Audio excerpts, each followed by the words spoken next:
Baik, terima kasih untuk kesempatan yang telah diberikan kepada saya. Perkenalkan, nama lengkap saya Angela Pawe, NIM 1703030048. Saya mahasiswa program studi sosiologi semester 7 kelas A. Baik, untuk video kali ini saya membuat hasil review buku ke-14 mata kuliah sosiologi terapan. Dan judul buku Internet dan Masyarakat. Studi tentang internet dan masyarakat yang dilakukan di sini berlangsung dalam kerangka yang lebih besar yang selama beberapa tahun terakhir diberi label dengan kategori seperti penelitian internet, TIK, dan masyarakat, informatika sosial, informatika, dan masyarakat. Penelitian media yang baru, teori masyarakat informasi, masyarakat informasi penelitian atau studi internet, penelitian web, dan lain-lain.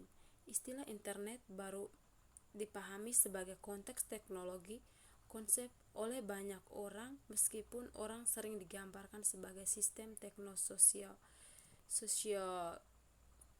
terms oleh ilmuwan sosial. Karena itu, pendapat saya adalah penelitian internet atau penelitian media baru bukanlah istilah yang dipilih dengan bijak karena bisa menyampaikan kesan dari pemahaman determinis teknologi.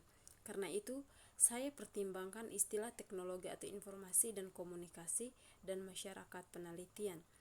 TIK adalah istilah yang digunakan untuk teknologi kognisi, komunikasi, dan kerjasama yang terkomputerisasi, yaitu bekerja dengan logika digital dan jaringan. Istilah internet sering digunakan untuk jenis TIK tertentu karena global jaringan komputer yang didasarkan pada protokol atau TCP dan telah dikembangkan dari ARPANET. Banyak analisis dalam hal ini buku dikhususkan untuk internet dalam pemahaman ini. Namun, kategorinya internet tidak hanya dilihat sebagai satu jaringan tertentu, tetapi sebagai fenomena umum dari interkoneksi jaringan teknologi yang berbasis pengetahuan dan sistem sosial berjejaring. Ini adalah ilmu yang berikutnya. Ini adalah ilmu yang mendekonstruksi batas. Teknologi jaringan terkomputerisasi mengubah semua bidang masyarakat. Mereka menimbulkan tantangan dan peluang dalam dunia global yang berjejaring. Analising jaringan dan sistem sosial berjejaring membutuhkan ilmu jaringan. Transdisipliner berarti sistem penelitian tingkat tinggi dengan bersama bahasa kesatuan dan keneragaman disiplin, pendekatan, metode kategoris, teori, dan sebagainya. Itu muncul dari komunikasi para ilmuwan yang memiliki latar belakang berbeda tetapi memiliki minat yang sama pada topik yang sama tentang penelitian dari berbagai sudut. Ada yang berpendapat bahwa internet dan masyarakat bisa diteliti dengan tradisional metode ilmu sosial, sedangkan yang lain berpendapat bahwa metode baru diperlukan. Yang berikutnya, teori kritis adalah pengungkit dari praktik yang mungkin. Ini mengidentifikasikan perbedaan esensi dan penampilan.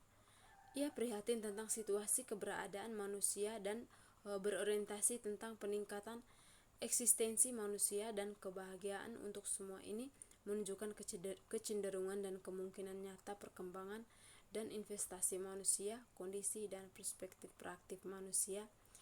Ini melampaui realitas konkret dan mengantisipasi kemungkinan bentuk keberadaan. Itu berkomentar tentang bentuk-bentuk nyata.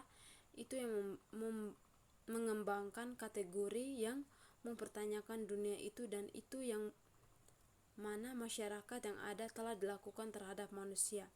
Bahasa teori kritis mengkritik pemikiran satu dimensi dengan menciptakan alam semesta linguistik dan teoritis yang kompleks dan dialektis.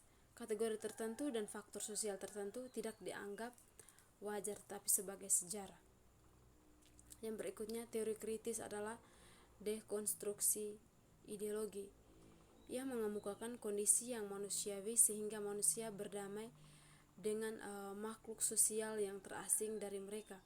Bagi teori kritis, manusia lebih sekedar dieksploitasi objek. Teori kritis berpendapat bahwa kebahagiaan, penentuan nasib sendiri, dan kebebasannya dapat dicapai dengan transformasi kondisi material keberadaan. Ini menekankan pentingnya dan kekuatan imajinasi untuk mengantisipasikan kemungkinan masa depan.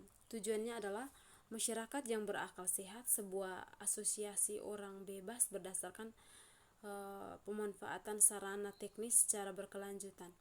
Itu dimulai dari penghakiman bahwa kehidupan manusia dapat ditinggali atau dapat dan harus dibuat layak, atau masyarakat tertentu ada kemungkinan khusus untuk meningkatkan kehidupan manusia, cara khusus untuk mewujudkan kemungkinan ini. Teori kritis mengambil keberpihakan pada manusia yang tertindas. Ia berjuang untuk kondisi tanpa eksploitasi, dan ini memahami hubungan sosial sebagai totalitas. Ini menunjukkan irasionalitas, rasionalitas yang ada, dan rasionalitas dalam masyarakat yang ada. Singkatnya, ini berarti bahwa pendekatan yang dilakukan di dalam buku ini adalah kritis dalam arti berfokus pada masalah sosial yang konteks, interversi, dan masyarakat itu mengidentifikasi peluang dan risiko yang melihatnya terkait dengan struktur sosial yang lebih besar dari masyarakat kontemporer dan memahaminya sebagai kekuatan antagonis. Scott Lass pada tahun 2002 mengemukakan bahwa teori kritis dalam masyarakat informasi ini harus kritik yang tetap, karena tidak akan ada ruang luar untuk refleksi kritis transendental, karena kesegaraan informasi atau kecepatan dan efemeritas informasi hampir tidak menyisakan waktu untuk refleksi. Perluasan spasi temporal yang disebabkan oleh informatisasi dan proses globalisasi, hilangnya batas antara manusia dan bukan manusia dan budaya, serta antara nilai tukar dan nilai guna. Kritik informasi harus menjadi kritik yang tetap dan tanpa cendetal. Kritik terhadap informasi akan berada di dalam informasi itu sendiri, dan itu akan menjadi sederhana dan juga tegas. Argumen dalam buku yang sedang dibahas berbeda.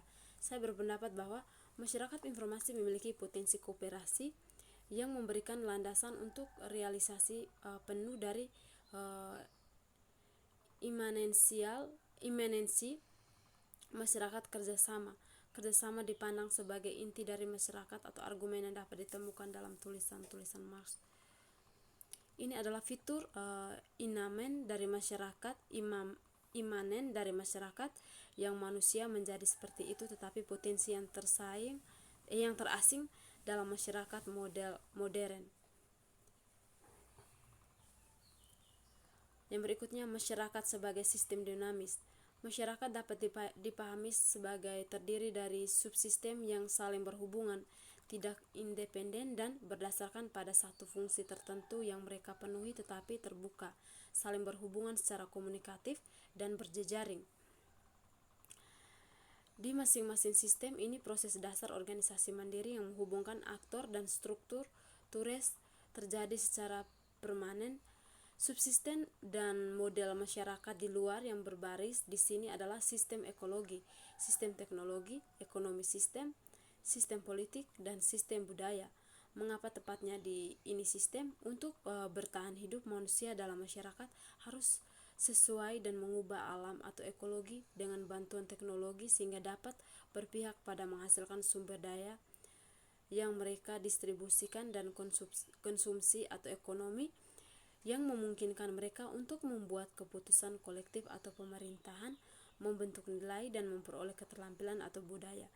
Inti dari model ini terdiri dari tiga sistem yang pertama sistem ekonomi, yang kedua pemerintahan, yang ketiga budaya.